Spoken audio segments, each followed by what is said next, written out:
इस लेक्चर में हम फंजाई में एसेक्सुअल रिप्रोडक्शन के बारे में डिस्कस करेंगे। तो ऐसा रिप्रोडक्शन जो माइटोस्पोर्स के द्वारा होता है उसको हम एसेक्सुअल रिप्रोडक्शन कहते हैं। माइटोस्पोर्स कैसे बनते हैं इसके बारे में हम डिस्कस करेंगे। तो एक स्पोर को बनाने वाली जो सेल है उसको हम बोलते हैं स्पोर मदर सेल। तो डायग्राम के अंदर आप देख सकते हो ये जो स्पोर मदर सेल है इसमें एक माइटोटिक डिवीजन होगा, माइटोसिस होगा, और जब एक सेल में माइटोसिस होता है तो उससे दो डॉटर सेल्स या दो सेल्स का फॉर्मेशन होता है, और इस तरह से इस दो माइटोस्पोर्स का जो फॉर्मेशन है वो हो जाता है। तो इस तरह से ऐसे स्पोर्स जो माइटोसिस के द्वारा बनते हैं माइटोस्पोर्स कहलाते हैं, और माइटोस्पोर्स के द्वारा अगर रिप्रोडक्शन हो रहा है तो उसको हम एसेक्सुअल रिप्रोडक्शन के नाम से जानते हैं। अब बात करते हैं कि ये जो माइटोस्पोर्स हैं इनका जो ओरिजिन है वो कैसे होता है। तो ओरिजिन के बेस पर जो माइटोस्पोर्स हैं वो दो टाइप के हो सकते हैं। पहला है एंडोजिनस ओरिजिन, और इनको एंडोजिनस स्पोर्स हम लोग बोलेंगे, और दूसरा है एक्सोजिनस ओरिजिन जिनको हम एक्सोजिनस स्पोर्स हम लोग कहेंगे। तो अब इन दोनों में डिफरेंसेस क्या हैं। तो सबसे पहले एंडोजिनस स्पोर्स की बात करें तो अगर जो माइटोस्पोर्स हैं वो किसी सैक लाइक स्ट्रक्चर के अंदर बन रहे हैं, इनसाइड बन रहे हैं, और इस सैक लाइक स्ट्रक्चर को हम क्या बोलेंगे, स्पोरेंजियम। तो इस टाइप के जो स्पोर्स हैं उनको एंडोजिनस माइटोस्पोर्स के नाम से जानते हैं।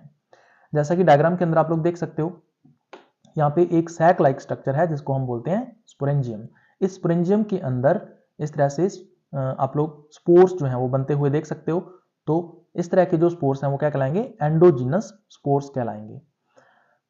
अब जिस ये जो स्पोरेंजियम है इसका जो स्टॉक है उसको हम नाम देते हैं स्पोरेंजियोफोर, यानी स्पोरेंजियम को धारण करने वाला, उसको बियर करने वाला स्पोरेंजियोफोर। अब ये जो एंडोजिनस स्पोर्स हैं ये हमें किसमें देखने को मिलते हैं, जो लोअर फंजाई होते हैं केवल उन्हीं में ही एंडोजिनस स्पोर्स बनते हैं। तो इसमें 6 क्लासेस के नाम मैंने आपको बताए थे, जाइगोमाइसिटीज, ट्राइकोमाइसिटीज, काइट्रिडियोमाइसिटीज, हाइपोकाइट्रिडियोमाइसिटीज, प्लाज्मोडियोफोरोमाइसिटीज एंड ओमाइसिटीज। तो इन 6 क्लासेस के अंदर हमें एंडोजिनस स्पोर्स देखने को मिलते हैं। उसके बाद दूसरा है एक्सोजिनस स्पोर्स। तो जैसा कि नाम से पता चल रहा है एक्सो का मतलब होता है आउटसाइड। तो ऐसे स्पोर्स जिनका फॉर्मेशन आउटसाइड होता है, डायरेक्टली वो एनवायरनमेंट के कांटेक्ट में आ जाते हैं, तो इस तरह के जो स्पोर्स हैं वो एक्सोजिनस स्पोर्स कहलाते हैं। जैसा कि डायग्राम के अंदर आप लोग देख सकते हो यहाँ पर कोनिडियम जो है वो आउटसाइड बन रहा है। अब इस कोनिडियम को हम बोलेंगे एक्सोजिनस स्पोर्स। तो एक्सोजिनस स्पोर्स बोल लो चाहे कोनिडियम बोल लो एक ही बात है। तो ये जो कोनिडियम है वो एक स्टॉक लाइक स्ट्रक्चर पर डेवलप होता है। तो इस ये स्टॉक जो है उसको बियर कर रहा है, धारण कर रहा है, तो इसलिए इसको बोलते हैं कोनिडियोफोर। तो कोनिडियम या एक्सोजिनस स्पोर्स हमें किसमें देखने को मिलते हैं, हायर फंजाई के अंदर। तो 3 क्लासेस के नाम मैंने आपको बताए थे इसमें, एस्कोमाइसिटीज, बेसिडियोमाइसिटीज एंड ड्यूटेरोमाइसिटीज। तो इनमें हमें कोनिडिया जो है वो देखने को मिलते हैं। अब सबसे पहले हम बात करेंगे एंडोजिनस स्पोर्स की। तो एंडोजिनस जो स्पोर्स होते हैं ये दो टाइप के होते हैं, बेस्ड अपॉन मोटिलिटी, यानी मोटाइल है या नॉन मोटाइल है, इस बेस पर ये दो टाइप के होते हैं। तो पहला टाइप है जूस्पोर और दूसरा टाइप है एप्लानोस्पोर। तो सबसे पहले जू स्पोर आता है। जैसा कि नाम से पता चल रहा है जू का मतलब होता है एनिमल, जिस तरह से एनिमल मूव कर सकते हैं उसी तरह से जो स्पोर है वो मूव कर सकता है। तो इस सबसे पहला डिफरेंस इसी में ये आता है कि जू स्पोर्स कैसे होते हैं, मोटाइल होते हैं, यानी कि मूवमेंट कर सकते हैं। दूसरा एप्लानोस्पोर, यहाँ पे देखो ए का मतलब होता है एब्सेंट, प्लानो का मतलब होता है मूवमेंट। तो ऐसे स्पोर्स जिनमें मूवमेंट एब्सेंट होती है उनको एप्लानोस्पोर्स के नाम से जाना जाता है। तो ये नॉन मोटाइल होते हैं, यानी कि ये मूवमेंट नहीं कर सकते। अब नेक्स्ट डिफरेंस जो है आता है कि जू स्पोर्स जो हैं वो फ्लैजिलेटेड होते हैं। अब मूवमेंट करने के लिए जू स्पोर्स को कुछ स्ट्रक्चर्स की रिक्वायरमेंट होती है और उन स्ट्रक्चर्स को हम बोलते हैं फ्लैजिला। तो फ्लैजिला जो है वो इन जू स्पोर्स पर पाए जाते हैं और ये फ्लैजिला मूव करते हैं, और इन फ्लैजिला की मूवमेंट की वजह से ही जो जू स्पोर्स हैं उनकी मूवमेंट होती है। दूसरी तरफ जो एप्लानोस्पोर्स हैं उनमें फ्लैजिला एब्सेंट होते हैं, तो इसलिए वो क्या है, नॉन फ्लैजिलेटेड है, क्योंकि उनको मूवमेंट नहीं करना है, तो इसलिए उनको फ्लैजिला की भी रिक्वायरमेंट नहीं है। नेक्स्ट डिफरेंस आता है कि जो जू स्पोर्स हैं वो एक्वाटिक होते हैं। अब देखो जो मूवमेंट है वो करने के लिए मीडियम चाहिए, बिना मीडियम के मूवमेंट नहीं हो सकती, एयर के अंदर मूवमेंट जो है वो नहीं हो सकती। तो मीडियम जो है वो वाटर होता है, और इस वाटर के अंदर यानी एक्वाटिक मीडियम के अंदर जो फ्लैजिला हैं वो मूवमेंट करते हैं, जिससे जू स्पोर्स की मूवमेंट होती है। दूसरी तरफ एप्लानोस्पोर्स की बात करें तो इनको मूवमेंट नहीं करना है, एक ही जगह पर पड़े रहना है, तो इस वजह से इनको वाटर की रिक्वायरमेंट नहीं होती है, इसलिए ये कैसे होते हैं, टेरेस्ट्रियल होते हैं, यानी कि लैंड के ऊपर ये देखने को मिलते हैं। अब दूसरी तरफ जो जूस्पोर्स हैं, इनकी शेप की बात करें तो जूस्पोर्स या तो पायरीफॉर्म होते हैं, पायरीफॉर्म का मतलब है पियर शेप्ड हो सकते हैं, या फिर ये रैनीफॉर्म हो सकते हैं, यानी कि जो शेप है इनकी वो किडनी शेप्ड हो सकती है। तो किडनी शेप्ड या पियर शेप्ड जो है वो हमें देखने को मिलती हैं जूस्पोर्स में।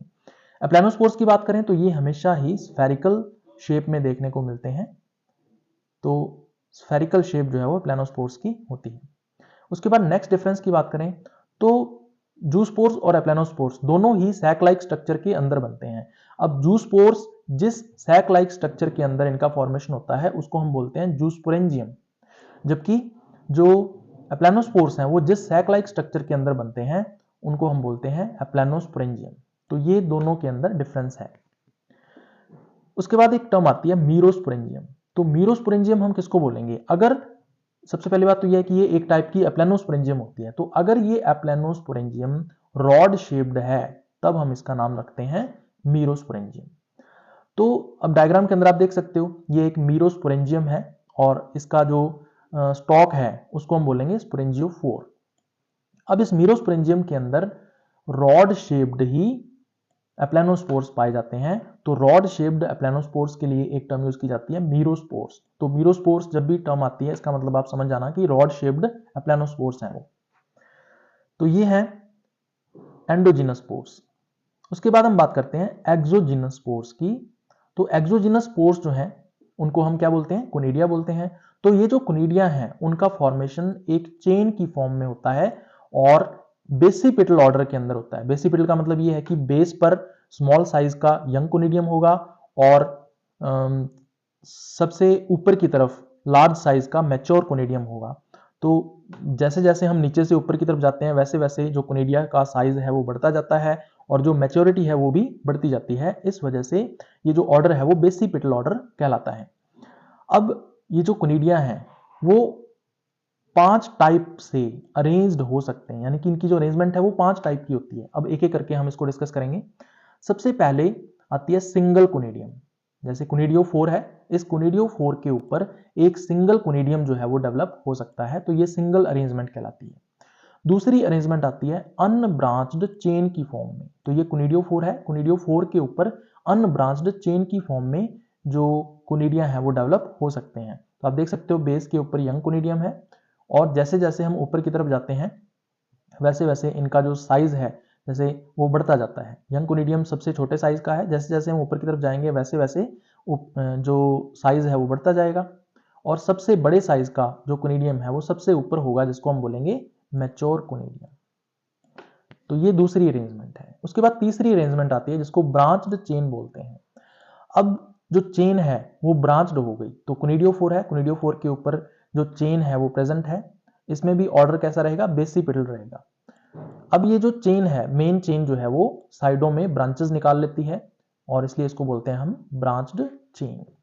उसके बाद नेक्स्ट जो अरेंजमेंट आती है वो है वेसिकुलर। वेसिकुलर में क्या होता है, जो कोनिडियो 4 है इसका जो एपेक्स होता है वो इट स्वॉलेंस अप, मतलब ये फूल जाता है और इस फूली हुई या स्वॉलन जो एपेक्स है इसको हम बोलते हैं वेसिकल। अब इस वेसिकल पर बॉटल शेप्ड स्ट्रक्चर्स डेवलप होती हैं जिनको हम बोलते हैं फाइलाइड। तो हर एक बॉटल शेप्ड स्ट्रक्चर पर कोनिडिया की एक अनब्रांच्ड जो चेन है वो डेवलप होती है। तो लगभग यहाँ पे 3 फेलाइड शो किए गए हैं, तो 3 से ज्यादा भी हो सकते हैं। तो इस तरह से ये वेसिकुलर अरेंजमेंट कहलाती है। उसके बाद 5वीं अरेंजमेंट कहलाती है ब्रुश टाइप, जो हमें देखने को मिलती है पेनिसिलियम एस्परजिलस के अंदर। तो ब्रुश टाइप में जो कोनिडियो 4 है वो बहुत ज्यादा ब्रांच्ड होता है और हर एक ब्रांच को फिर अलग नाम दिया जाता है। तो सबसे पहले जब कोनिडियो 4 ब्रांच्ड होता है तो उसमें जो ब्रांचेस के नाम हैं वो कहलाते हैं रैमस। सबसे पहली फर्स्ट ब्रांच कहलाती है रैमस। उसके बाद फिर रैमस जो है फिर आगे ब्रांच्ड हो जाती है और फिर सेकंड ब्रांच बनाती है जिसको बोलते हैं मेटुला। अब हर एक जो मेटुला होता है उस पर बॉटल शेप्ड स्ट्रक्चर जो है वो प्रेजेंट होती हैं और इन बॉटल शेप्ड स्ट्रक्चर को हम लोग बोलते हैं फेलाइड। अब हर एक फेलाइड जो है उस पर एक अनब्रांच्ड चेन की फॉर्म में बेसिपिटल ऑर्डर में जो कोनिडिया हैं वो डेवलप होते हैं। तो इस तरह से एक ब्रश टाइप स्ट्रक्चर जो है वो बन जाती है और ये हमें देखने को मिलती है पेनिसिलियम एंड एस्परजिलस के अंदर। तो ये 5 टाइप की अरेंजमेंट है जो कोनिडिया की हमें देखने को मिलती है।